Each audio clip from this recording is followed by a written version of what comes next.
દેવભૂમિ દ્વારકાના જામખંભાળિયામાં વર્ષો જૂનું મકાનની દિવાલ પડતા મોટરસાયકલને નુકસાન। દેવભૂમિ દ્વારકાના જામખંભાળિયામાં દિવાલનો ભાગ પડતા હિતેશભાઈ શિવરામભાઈ જગતિયાની મોટરસાયકલમાં નુકસાન થયેલ હતું।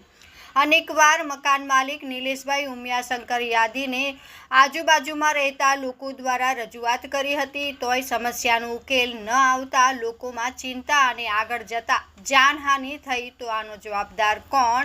આજુબાજુમાં રહેતા લોકોમાં ભયનો માહોલ જોવા મળ્યો। બ્યુરો રિપોર્ટ સાહિલ રાયચુરા દ્વારા। हितेशभाई शिवरामभाई जगतिया जामखंभाळिया जूनी मामलतदार ऑफिस गली में अमे रहीए छे। त्याथी उपरथी निलेशभाई पांधी एनुं मकान उपरथी पड्युं, एमां गली में नुकसानी है, गाड़ी तूटी भांगी गई के कोईने लाग्युं नथी एटलुं सारुं छे। आनी पहला तमे एक रजूआत करेली छे कोईने? आज थी 12 महीना पहला अमे कीधेल हतुं, कीधुं हतुं, फोने कर्यो तो ए भाई ने, ए भाई आव्या हता ते दी पाछा वया गया गया।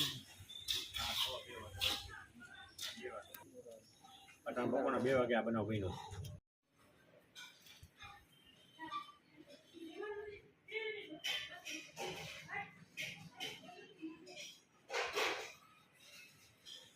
मोटा है थोड़ी डैमेज गई।